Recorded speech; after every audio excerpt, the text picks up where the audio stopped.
دأبا كما أبدى وشاد معلما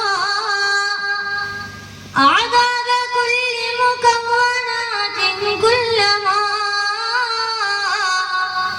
حج العتيق وزمزما وحتيما صلوا عليه وسلموا تسليما وعليك حبي يا رسول الله وعليك حبي يا رسول الله وعليك حبا يا رسول الله من عند ذا العصر صلاة الله معها تحيته سلام الله إجلال قدرك عشقا تفخيما صلوا عليه وسلموا تسليما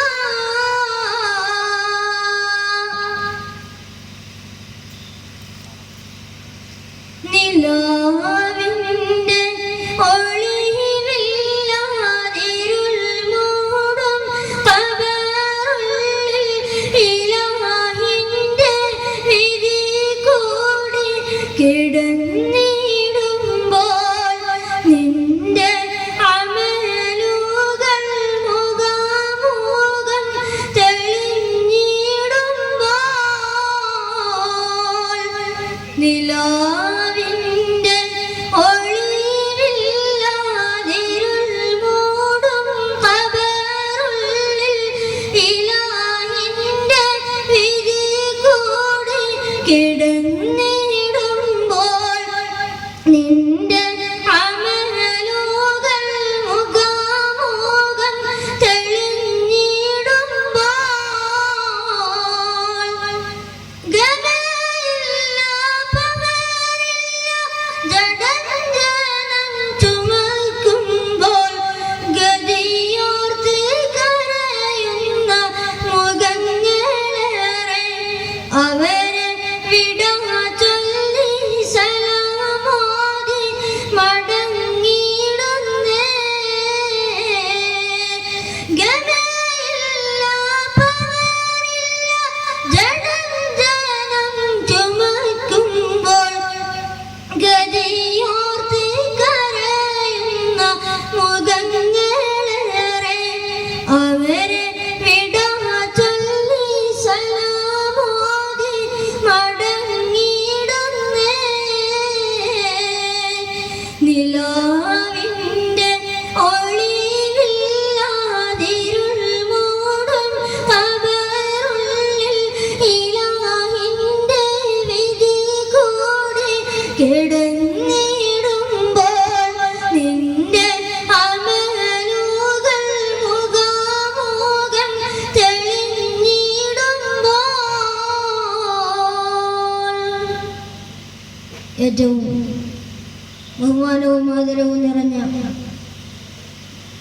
ഈ മഹത്തായ സദസ്സിന്റെ ഔപചാരികമായ ഉദ്ഘാടന കർമ്മം നിർവഹിച്ച നമുക്കെല്ലാവർക്കും സുപരിചിതനായ ഇരുമ്പിളിയം ഖതീബ് ഉസ്താദ് അലി ഫൈസി അവറുകളെ, അതുപോലെ തന്നെ ഈ മദ്രസയുടെ സദർ മുഅല്ലിം അലി ഉസ്താദ് അവറുകളെ, നമുക്ക് വേണ്ട എല്ലാ നിർദ്ദേശങ്ങളും തരുന്ന റഷീദ് ഉസ്താദ് അവറുകളെ, മറ്റ് ഈ സദസ്സിലുള്ള കമ്മിറ്റി ഭാരവാഹികളെ, ഉസ്താദുമാരെ, അതുപോലെ തന്നെ എൻ്റെ ഒരു ജ്യേഷ്ഠ സഹോദരനെ പോലെ ഞാൻ കാണുന്ന അഭിമന്യനായ, എന്നോടൊപ്പം എല്ലാ സമയത്തും ബന്ധപ്പെടുന്ന അഭിമന്യരായ കുഞ്ഞിപ്പകാക്ക, അല്ലാഹു സുബ്ഹാനഹു വ തആല എല്ലാവർക്കും ആഫിയത്തോടു കൂടിയുള്ള ദീർഘായുസ് കൊടുക്കുമാറാകട്ടെ. സർവസ്തുതിയും സർവലോക രക്ഷിതാവായ അല്ലാഹുവിനാകുന്നു.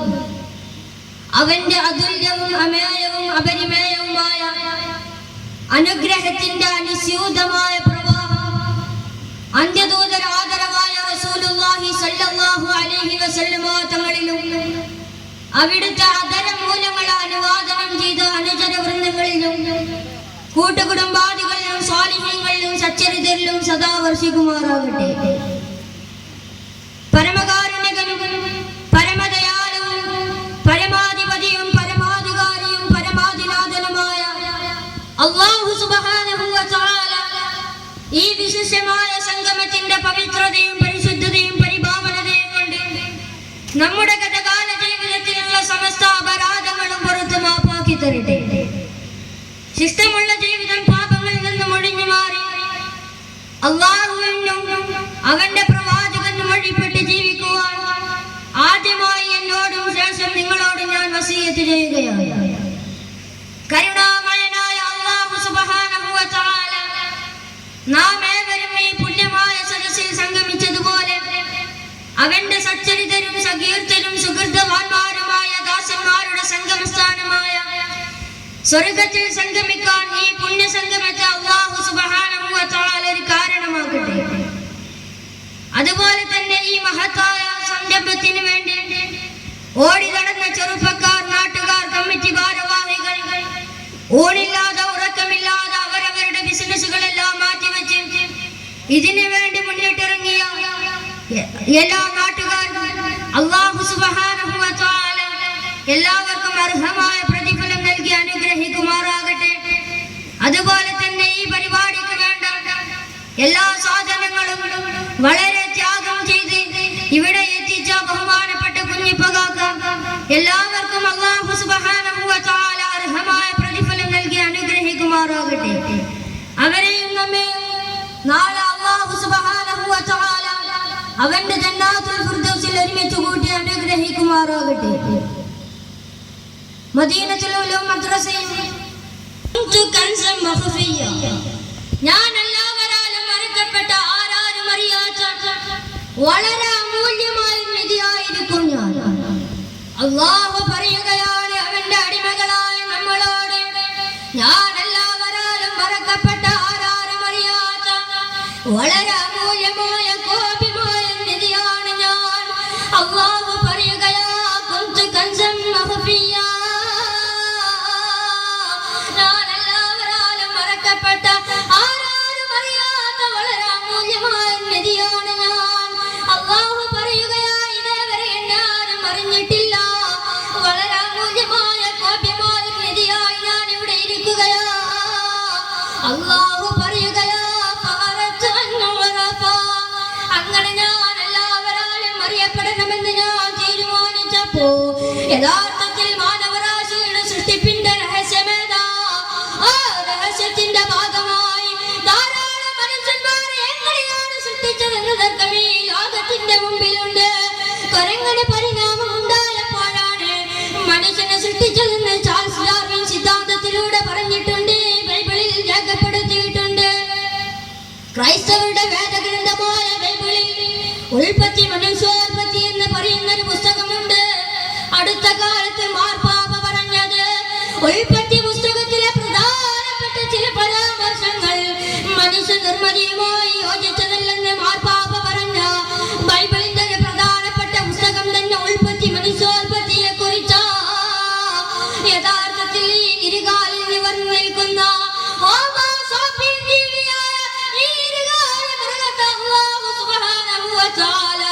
എന്തിനാണ് ഇവിടെ ജനിപ്പിച്ചത്? എന്റെ പ്രിയമുള്ള മുഅ്മിനീങ്ങളെ, വളരെ പ്രധാനപ്പെട്ട ഒരു ചിന്തയുണ്ടാകണം. എന്തിനാണ് അല്ലാഹു സുബ്ഹാനഹു വ തആല മനുഷ്യനെ സൃഷ്ടിച്ചത്? ആ ചോദ്യത്തിന്റെ മറുപടിയാണ് സാർവജനീനമായ സാർവലൗകികമായ സർവകാല സമകാലീന സമസ്യകൾക്ക് പൂരണമില്ലാത്ത സമസ്യകൾക്ക് മറുപടി പറഞ്ഞ അല്ലാഹുവിന്റെ വിശുദ്ധമായ വേദഗ്രന്ഥം പറയുകയാണ്. അല്ലാഹു പറയുകയാണ്, ഞാൻ ആരാരും അറിയാത്ത വളരെ അമൂല്യമായ നിധിയാണ് ഞാൻ. ആരാരും അറിയാതെ വിധമറക്കാൻ കഴിയാതെ വളരെ അമൂല്യമായ നിധിയായിരുന്നു ഞാൻ. അല്ലാഹു പറയുകയാണ്, അങ്ങനെ ഞാൻ എല്ലാവരാലും അറിയപ്പെടണമെന്ന് ഞാൻ തീരുമാനിച്ചപ്പോ ഈ അഖില ലോക ബ്രഹ്മാണ്ഡ കടാഹത്തെ മുഴുവനും സംരക്ഷിച്ച് പരിപാലിച്ചു പോകുന്ന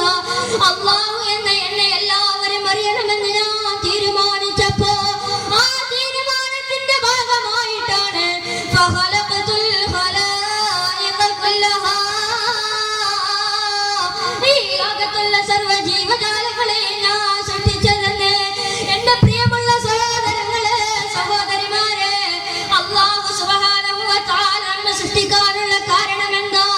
അല്ലാഹു പറയുകയാ, ഒരു കാരണവുമില്ല. ഫഖലഖതുൽ ഖലായിഖ കുല്ലഹാ, എല്ലാവരും എന്നെ അറിയണമെന്ന് ഞാൻ തീരുമാനിച്ചപ്പോ ആ തീരുമാനത്തിന്റെ പകരമാണ് ഈ ലോകത്തുള്ള സർവ്വ ജീവനുള്ള വസ്തുക്കൾ, ചേതനയുള്ള അചേതനമായ, ജീവനുള്ള അജീവനമായ സർവ്വ വസ്തുക്കളെ ഞാൻ സൃഷ്ടിക്കാനുള്ള കാരണം അല്ലാഹ് പറയുകയാ, എല്ലാവരും അല്ലാഹുവിനെ അറിയാനാണ്. ആദ്യം നമ്മെ സൃഷ്ടിച്ചതിന്റെ പരമപ്രധാന ലക്ഷ്യം അല്ലാഹുവിനെ അറിയുക എന്ന ദൗത്യത്തിന്റെ കീഴിലാ. അതുകൊണ്ടല്ലേ അല്ലാഹു സുബ്ഹാനഹു വ തആല മനുഷ്യനെ കുറിച്ച് പറയുമ്പോ വമാ ഖലഖതുൽ ജിന്ന വൽ ഇൻസ ഇല്ലാ ലിയഅ്ബുദൂൻ. മാനവാ മാനവാ മാനവാ, മനുഷ്യനെയും ജിന്നിനെയും ഞാൻ സൃഷ്ടിച്ചത് ഇല്ലാ ലിയഅ്ബുദൂൻ, എനിക്ക് ഇബാദത്ത് ചെയ്യാനല്ലാതെ മറ്റൊരു ലക്ഷ്യത്തിനല്ല. അല്ലാഹു സുബ്ഹാനഹു വ തആല പിന്നീട് പറയുന്നുണ്ട്, ഞാൻ നിങ്ങൾക്ക് ആഹാരം തന്നതെന്തിനാ? ഇവിടെ തടിച്ചുകൂടി എന്റെ പ്രിയമുള്ള മുഅ്മിനീങ്ങളെ, അല്ലാഹു പറയുകയാണ്, ഞാൻ നിങ്ങളെ വെറുതെ സൃഷ്ടിച്ചതല്ല, നിങ്ങൾക്ക് ഞാൻ വെറുതെ ആഹാരം തന്നതല്ല. ഇവിടെ തടിച്ചുകൂടി എന്റെ പ്രിയമുള്ള മുഅ്മിനീങ്ങളെ, അല്ലാഹു പറയുകയാണ്, അല്ലാഹു സുബ്ഹാനഹു വ തആല അവന്റെ വിശുദ്ധമായ ഖുർആനിലൂടെ വളരെ മനോഹരമായിട്ട് പറയുകയാണ്, മാ ഉരീദു മിൻഹും മിൻ റിസ്ഖ് വമാ ഉരീദു അൻ യുത്ഇമൂൻ. നിങ്ങളാരും എനിക്ക് ഒരു നേരത്തെ ഭക്ഷണം തരാനല്ല, ഞാൻ നിങ്ങൾക്ക് ചെയ്തു തന്ന അനുഗ്രഹത്തിന് പകരമായി നിങ്ങൾ എനിക്ക് ഒന്നും ചെയ്തു തരണ്ട. ഇവിടെ തടിച്ചുകൂടി എന്റെ പ്രിയമുള്ള മുഅ്മിനീങ്ങളെ, അല്ലാഹു സുബ്ഹാനഹു വ തആല നമുക്ക് കൈ തന്നത്, കാല് തന്നത്, കണ്ണ് തന്നത്, ചെവി തന്നത്, മൂക്ക് തന്നത്, നാവ് തന്നത്, അലം നജഅൽ ലഹു ഐനൈൻ വലിസാനൻ വശഫതൈൻ വഹദൈനാഹു നജ്ദൈൻ. ഞാൻ നിങ്ങൾക്ക് രണ്ട് കണ്ണ് തന്നില്ലയോ? ഞാൻ നിങ്ങൾക്കൊരു നാവ് തന്നില്ലയോ? ഈ നാവും ഹൃദയവുമായി ഞാൻ ഈ ഭൂമിയിലേക്ക് പറഞ്ഞു വിട്ടതെന്തിനാ? അത് ഒരേ ഒരു ലക്ഷ്യത്തിനാണ്. അത് അല്ലാഹുവിന്റെ ഖുർആൻ തന്നെ പറയുന്നുണ്ട്, യാ അയ്യുഹല്ലദീന ആമനൂ ഉസ്കുറുല്ലാഹ ദിക്റൻ കസീറാ വസബ്ബിഹൂ ബുക്റതൻ വഅസീലാ.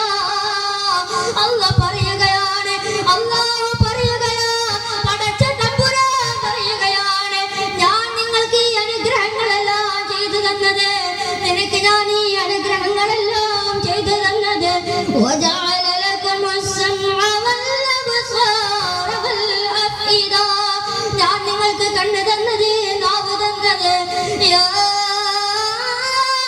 അയ്യുഹല്ലദീന ആമനൂ ഉസ്കുറുല്ലാഹ ദിക്റൻ കസീറാ. ധാരാളമായിട്ട് അല്ലാഹുവിനെ നിങ്ങൾ ദിക്ർ ചെയ്യണേ. 33 പ്രാവശ്യമെന്നല്ല, 40 പ്രാവശ്യമെന്നല്ല, 70,000 പ്രാവശ്യമെന്ന് നിജപ്പെടുത്തിയിട്ടില്ല.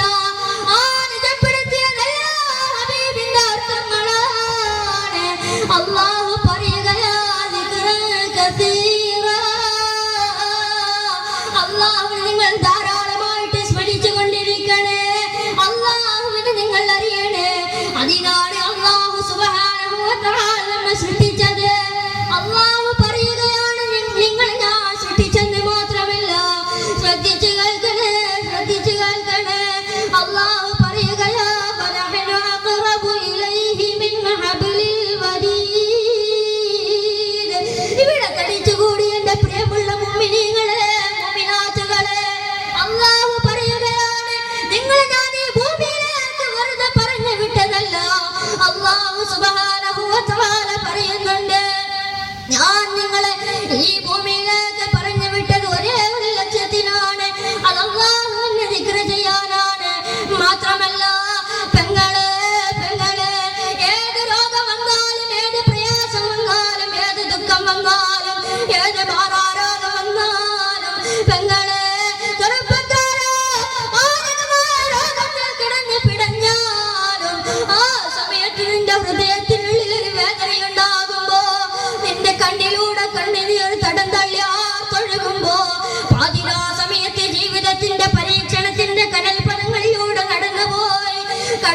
കാരണത്താൽ പ്രയാസം കാരണത്താൽ നിന്റെ കിടക്കപ്പായയിൽ കിടക്കുന്ന നിനക്ക് ഉറങ്ങാൻ കഴിയുന്നില്ലെങ്കിൽ നിന്റെ കണ്ണിലൂടെ കണ്ണുനീർ വരുന്നെങ്കിൽ അല്ലാഹുവേ അല്ലാഹുവേ ജിന്ദഗി ശംഇകി സൂറത്ത് മേ മഹദായ അല്ലാഹുവേ എന്റെ ജീവിതത്തിന്റെ പ്രയാസം കാരണത്താൽ ജിന്ദഗി ശംഇകി അല്ലാഹുവേ എന്റെ ജീവിതത്തിന്റെ പ്രയാസം കാരണത്താൽ വിഷമം കാരണത്താൽ ഞാനൊരു മെഴുകുതിരിയെ പോലെ ഒരുങ്ങി തീരുകയാണ് അല്ലാ. കടബാധ്യതകൾ നിന്നെ വല്ലാതാലട്ടുന്നുവോ, മാറാരോഗം നിന്നെ തേടിയെത്തുന്നുവോ, ജിന്ദഗി ശംഇകി അല്ലാഹുവേ എനിക്ക് ഏതൊരു വീട്ടിലും കിടന്നിട്ട് ഉറക്കം വരുന്നില്ല തമ്പുരാനെ. അല്ലാഹുവേ അല്ലാഹുവേ ആ സമയത്ത് പടച്ചിറപ്പ് പറഞ്ഞതെന്താണ്? ചെറുപ്പക്കാരാ ശ്രദ്ധിച്ചു കേൾക്കണേ. നിന്റെ തൊട്ടടുത്ത് കിടക്കുന്ന ഭാര്യയോട് പോലും നിന്റെ മനസ്സിന്റെ വിഷമം പറഞ്ഞിട്ടുണ്ടാകില്ല. തൊട്ടടുത്ത് കിടക്കുന്ന നിന്റെ ഭാര്യയോട് പോലും നിന്റെ ഹൃദയത്തിന്റെ വിഷമം പറഞ്ഞിട്ടുണ്ടാകില്ല. പെങ്ങളെ നിന്റെ വിഷമം ഭർത്താവിനോടും പറഞ്ഞിട്ടുണ്ടാകില്ല. അതിനു മുമ്പ് അറിയുന്നതാരാ? وَلَقَدْ خَلَقْنَا الْإِنسَانَ وَنَعْلَمُ مَا توسوس به نفسه وَنَحْنُ أَقْرَبُ إِلَيْهِ مِنْ حَبْلِ الْوَرِيدِ. അല്ലാഹ് പറയുകയാ وَنَعْلَمُ مَا توسوس به نفسه وَنَعْلَمُ مَا توسوس به نفسه. പെങ്ങളെ നിന്റെ ഹൃദയത്തിനുള്ളിൽ ഒരു തോന്നലുണ്ടായ അതാദ്യം അറിയുന്നത് അല്ലാഹയാണ്. അതാദ്യം അറിയുന്നത് അല്ലാഹയാണ്. പടച്ച തമ്പുരാനാണ്. കാരണം എന്ത്? ഒരപകടം വന്നിട്ട് ഭാര്യ വിളിച്ചാൽ പാതിരാത്രി ഭാര്യ ഉറങ്ങുമ്പോ ഒരു വിഷമം വന്നാൽ ഭാര്യ വിളിക്കണമെങ്കിൽ ഭാര്യ ഉറക്കത്തില്ല. തൊട്ടടുത്ത് കിടക്കുന്ന ഭാര്യ കുളിക്ക് വിളിച്ചാൽ എഴുന്നേൽക്കും. അതിനു മുമ്പ് അറിയുന്നതാരാണ്? അല്ലാഹു ലാ ഇലാഹ ഇല്ലാ ഹുവൽ ഹയ്യുൽ ഖയ്യൂം. മനസ്സുറച്ച് കേൾക്കണേ പെങ്ങളെ. തൊട്ടടുത്ത് കിടക്കുന്ന നിന്റെ ഭർത്താവ് ഉറക്കത്തിലാണ്. തൊട്ടടുത്ത് കിടക്കുന്ന നിന്റെ ഭർത്താവ് ഉറക്കത്തിലാ. കുലുക്കി വിളിച്ചാലേ അവൻ എഴുന്നേൽക്കുകയുള്ളൂ. ആ കുലുക്കി വിളിക്കുന്നതിന് മുമ്പ് നിന്റെ ഹൃദയത്തിന്റെ ദുഃഖം അറിയുന്നതാണ്. അല്ലാഹു ലാ ഇലാഹ ഇല്ലാ ഹുവൽ ഹയ്യുൽ ഖയ്യൂം. ഉറക്കമില്ലാത്ത ആ മരണമില്ലാത്ത പടച്ച റബ്ബ് കേൾക്കുകയാണ്. അതുകൊണ്ട് മുഅ്മിനീങ്ങളെ ആ പടച്ചറപ്പിനെ അറിയുക. പടച്ചറപ്പിനെ അറിയുക എന്ന് പറഞ്ഞാൽ വെറും ഞാൻ അല്ലാഹുവിനെ അറിയുന്നു എന്ന് പറഞ്ഞാൽ മാത്രം പോരാ. യഥാർത്ഥത്തിൽ അല്ലാഹുവിനെ അറിയണം എന്റെ പ്രിയമുള്ള മുഅ്മിനീങ്ങളെ. നമ്മളാണെങ്കിലോ കഴിഞ്ഞ റമദാൻ മാസത്തിൽ കോപ്പ അമേരിക്ക നടക്കുമ്പോ എത്ര ചെറുപ്പക്കാരാ മെസ്സിയെ കാണാൻ വേണ്ടി ആ ടിവിയുടെ മുമ്പിൽ പോയിരുന്നത്. അവർക്കാണെങ്കിലോ ഇശാഇല്ല, തറാവീഹില്ല. അവർ ഫുൾ സമയം അതാ മെസ്സിക്ക് വേണ്ടിയും നെയ്മറിന് വേണ്ടിയും ചെലവഴിക്കുകയാ. എന്റെ പ്രിയമുള്ള ചെറുപ്പക്കാരാ, വേണ്ട ആ മെസ്സിയെ നമ്മൾ പിന്തുടരേണ്ടവരല്ല. നമ്മൾ അല്ലാഹുവിനെ പിന്തുടരേണ്ടവരാണ്. അല്ലാഹുവിനെ നമ്മൾ പിന്തുടരണം. അല്ലാതെ മെസ്സിയെയല്ല നമ്മൾ പിന്തുടരേണ്ടത്. അല്ലാഹു സുബ്ഹാനഹു വ തആല അല്ലാഹുവിനെ അറിഞ്ഞ് ജീവിക്കാനുള്ള തൗഫീഖ് ചെയ്യുമാറാകട്ടെ. അല്ലാഹുവിനെ അറിഞ്ഞ് ജീവിക്കാനുള്ള തൗഫീഖ് ചെയ്യുമാറാകട്ടെ. അല്ലാഹു സുബ്ഹാനഹു വ തആല വീണ്ടും പറയുകയാണ് വനഹനു അഖറബു ഇലൈഹി മിൻ ഹബ്ലിൽ വരീദ്. ഞാൻ നിന്റെ കർണനരമ്പിനേക്കാൾ അടുത്തിരിക്കുകയാണ്. പെങ്ങളെ ഒരപകടം വന്നിട്ട് നിന്റെ അയൽപക്കക്കാരനോട് വരണമെങ്കിൽ മതിലിന്റെ അകലമുണ്ട്. എന്നാൽ നിന്റെ റബ്ബിനെ നീ വിളിച്ചാൽ നിന്റെ റബ്ബിനോട് വരാൻ അകലമില്ല. ആ പടച്ചറപ്പ് നിന്റെ കർണനരമ്പിനേക്കാൾ അടുത്തിരിക്കുകയാ. ഒന്ന് നിലവിളിച്ചാൽ ആദ്യം കേൾക്കുന്നതല്ലയാണ്. അവനേക്കാൾ വലിയവനൊരാളില്ല. അവനേക്കാൾ പ്രതാപമുള്ള ഒരാളില്ല, അവനേക്കാൾ വളർമയുള്ള ഒരാളില്ല, അവനേക്കാൾ ശക്തനുള്ള ഒരാളില്ല, അവനേക്കാൾ കുവ്വത്തുള്ള ഒരാളില്ല, അവനേക്കാൾ വലുത് മറ്റാരുമില്ല. അല്ലാഹു അക്ബർ ലാ കബീറ സിവാഹു ജല്ലത്ത് മഹാമിദുഹു വറസഖ്നാഹു മലികൽ മുലൂകി വഹുക്മുഹു ഫീ ഖൽഖിഹി മാലി വലാ ഹുക്മു യനാലു സിവാഹു. അല്ലാഹു അക്ബർ, അല്ലാഹു അക്ബർ, അല്ലാഹുവാണ് വലുത്, അല്ലാഹുവാണ് വലുത്. ലാ കബീറ സിവാഹു, ലാ കബീറ സിവാഹു, അവനേക്കാൾ വലുത് മറ്റാരുമില്ല. ആദ്യം നിന്റെ അടുക്കൽ പടച്ച റബ്ബാണ്. ആ റബ്ബിനെ നിന്റെ ഹൃദയത്തിൽ അല്ലാഹുവിനെ അറിയുക എന്ന് പറഞ്ഞാൽ അതാണ്. എന്റെ പ്രിയമുള്ള മുഅ്മിനീങ്ങളെ, മുഅ്മിനാത്തുകളെ, നമ്മൾ അല്ലാഹുവിനെ അറിഞ്ഞ് ജീവിക്കേണ്ടവരാണ്. അത് അല്ലാഹു സുബ്ഹാനഹു വ തആല പറയുകയാണ്, വനഹ്നു അഖറബു ഇലൈഹി മിൻ ഹബ്ലിൽ വരീദ്. ഞാൻ നിന്റെ കർണനരമ്പിനേക്കാൾ അടുത്തിരിക്കുകയാണ്. ആദരവായ പ്രവാചകൻ നബി മുഹമ്മദ് മുസ്തഫ. സ്വലാത്ത് പോലെ സഹോദരങ്ങളെ, സ്വലാത്ത് ഉറക്കം മുഴങ്ങട്ടെ. എന്താണ് ഇത്ര ബുദ്ധിമുട്ട്? ആദരവായ പ്രവാചകൻ നബി മുഹമ്മദ് മുസ്തഫ, താജ്ദാരെ മദീന നബി മുഹമ്മദ് മുസ്തഫ.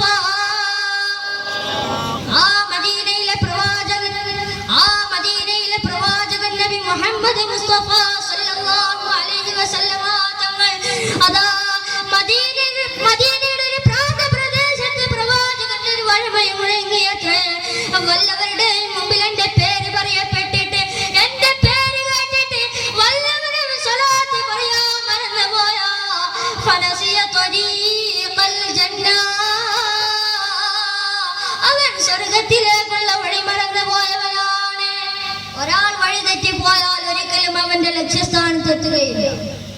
നമ്മുടെ ലക്ഷ്യമേതാ? നമ്മുടെ ലക്ഷ്യമേതാ? പറയും സഹോദരങ്ങളെ. നമ്മുടെ ലക്ഷ്യം സ്വർഗമാണ്. അതിനപ്പുറത്തേക്ക് വേറൊരു ലക്ഷ്യമേതാണുള്ളത്? ആ സ്വർഗത്തിലേക്കാണ് നമ്മൾ പ്രവേശിക്കേണ്ടത്. അല്ലാതെ പാതിരാ സമയത്ത് അന്യന്റെ പെണ്ണിന്റെ ചൂടും ചൂരും അനുഭവിക്കണ്ട. എന്റെ പ്രിയമുള്ള മുഅ്മിനീങ്ങളെ, നമ്മൾ അല്ലാഹുവിനെ അറിഞ്ഞ സ്വർഗത്തിൽ പ്രവേശിക്കണം. അതുകൊണ്ട് സഹോദരങ്ങളെ, സ്വലാത്ത് മുഴങ്ങട്ടെ. അത് മദീനയിലേക്കുള്ള സ്വലാത്താകട്ടെ, അത് ഹബീബിന്റെ സ്വലാത്താകട്ടെ. ആഘോഷമല്ലോ മദീന, അത്ഭുതമല്ലോ മദീന, ആരവമല്ലോ മദീന, ആകാംക്ഷയല്ലോ മദീന. ആ മദീന എന്ന അറബി വാക്കിന്റെ അർത്ഥം പട്ടണം എന്നാണ്. സാധാരണ പട്ടണം എന്ന് പറയുന്നത് രാജാവ് പാർക്കുന്ന ഇടത്തിനാണ്. അവിടെയാണ് രാജാവ് പാർക്കുന്നത്. ആരുടെ രാജാവ്? എന്റെയും നിങ്ങളുടെയും ഖൽബിന്റെ രാജാവ്, നമ്മുടെ നേതാവ് ഹബീബായ നബി മുഹമ്മദ് മുസ്തഫ. ഓരോ താജ്ദാരെ മദീന നബി മുഹമ്മദ് മുസ്തഫ. കഅബയേക ബദൽതുജ നബി മുഹമ്മദ് മുസ്തഫ. ആമിനയുടെ പൂമണിയെ നബി മുഹമ്മദ് മുസ്തഫ. അബ്ദുള്ളയുടെ മുത്തേ നബി മുഹമ്മദ് മുസ്തഫ. സഫാ മലയുടെ സാത്വികനെ നബി മുഹമ്മദ് മുസ്തഫ.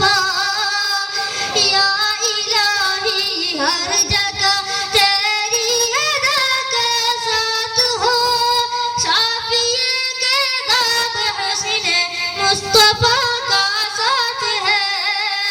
അല്ലാഹുവേ, അല്ലാഹുവേ, ഞങ്ങളുടെ ഈ സ്വലാത്ത് കൊണ്ട് അല്ലാഹുവേ, നിന്റെ ഹബീബിന്റെ ചാരത്തേക്ക് നീ ഞങ്ങളെ എത്തിക്കണമേ അല്ലാഹ്. യഥാർത്ഥത്തിൽ അല്ലാഹു സുബ്ഹാനഹു വ തആല നമ്മെ സൃഷ്ടിച്ചത് ദിക്ർ ചെയ്യാനാണ്. എപ്പോഴും ദിക്ർ ചൊല്ലുക. പടച്ച റബ്ബ് തന്നെ പറഞ്ഞില്ലേ, മാനവ പടച്ച റബ്ബ് സൃഷ്ടിച്ച ഉത്തരവാദിത്വം പറയുന്നത് മനുഷ്യൻ മാത്രമാണ്. ആ ആകാശത്തേക്കൊന്നും നിങ്ങൾ പരിശുദ്ധ ഖുർആനിൽ അല്ലാഹു സുബ്ഹാനഹു വ തആല പറയുകയാണ് അവലം യറൗ ഇല ത്വയ്രി ഫൗഖഹും സാഫാത്ത് ആകാശത്ത് കൂടി പറക്കുന്ന പക്ഷികളില്ലയോ കുല്ലും ഖദ് അലിമ സ്വലാതഹു വ തസ്ബീഹ ആകാശത്ത് കൂടി പറക്കുന്ന കഴുകൻ സുബ്ഹാനല്ലാഹ് എന്ന് പറഞ്ഞാണ് പറക്കുന്നത് തുസബ്ബിഹു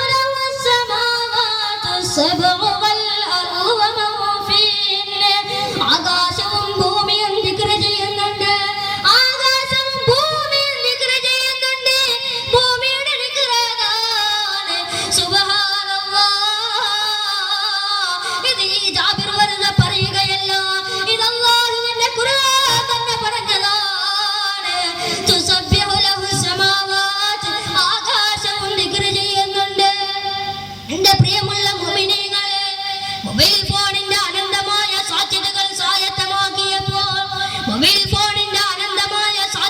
സ്വായത്തമാക്കിയപ്പോൾ അനുദിനം വളർന്നുകൊണ്ടിരിക്കുന്ന ആധുനിക ഇൻഫോർമേഷൻ ടെക്നോളജിയുടെ വിദൂരമായ സാധ്യതകൾ വരുമ്പോ പാതിരാ സമയത്ത് വാട്സപ്പിലൂടെ അന്യന്റെ പെണ്ണിന്റെ ചൂടും ചൂരും അനുഭവിക്കുന്ന എന്റെ പ്രിയമുള്ള ചെറുപ്പക്കാരാ എന്തേ നിനക്ക് ദിക്ർ ചെയ്യാൻ സമയമില്ല എന്തേ നിനക്ക് ദിക്ർ ചെയ്യാൻ സമയമില്ല രാവിലെ 7 മണി മുതൽ 9 മണി വരെ ലോകത്തിലെ 140 രാഷ്ട്രത്തിലെ ഏതെങ്കിലും ഒരു പെണ്ണ് തുണിയിൽ ചാടിയാൽ അത് മുഴുവനും കണ്ടുകൊണ്ട് സീരിയലിന്റെ ഭ്രമം ബാധിച്ചു പോയ എന്റെ പ്രിയമുള്ള ചെറുപ്പക്കാരാ ദിക്ർ ചൊല്ലാൻ മറന്നുപോയ മാനവ ശ്രദ്ധിച്ചു കേൾക്കണേ ദിക്ർ ചൊല്ലാൻ മറന്നുപോയ മാനവ 14 നൂറ്റാണ്ടുകൾക്ക് മുമ്പ് മദീനത്തെ പള്ളിയിൽ അല്ലാഹുവിന്റെ റസൂലിന്റെ പ്രഖ്യാപനം വന്നത്ര സ്വഹാബ വലാ തഖ്തുലു വഫാദിഅ തവളകളെ നിങ്ങൾ കൊന്നുകളയരുത് ആരാ പറയുന്നത് വലാ തഖ്തുലു വഫാദിഅ മഴക്കാലത്ത് നിങ്ങളുടെ വീട്ടിലേക്ക് അരിച്ചു കയറുന്ന പച്ചത്തവളയില്ലേ അതിനെ നിങ്ങൾ കൊന്നുകളയരുത് കാരണം എന്താണ് ആ തവള ക്രോം ക്രോം എന്ന് നമ്മൾ കേൾക്കുന്ന ആ പച്ചത്തവള അല്ലാഹുവിനെ ദിക്ർ ചെയ്യുന്നുണ്ട് ആ തവളകളെ നമ്മൾ കൊന്നുകളയരുത് തവള അല്ലാഹുവിനെ ദിക്ർ ചെയ്യുന്നുണ്ട് അപ്പൊ നാളെ തവള സ്വർഗത്തിൽ പോകും മനുഷ്യന് പോകാൻ പറ്റുമോ എന്നല്ലേ അതിന്റെ അർത്ഥം നമ്മളാണെങ്കിൽ തവളയെ പിടിച്ചു കൊല്ലും വീട് മടിച്ചു വാരി കഴിയുമ്പോ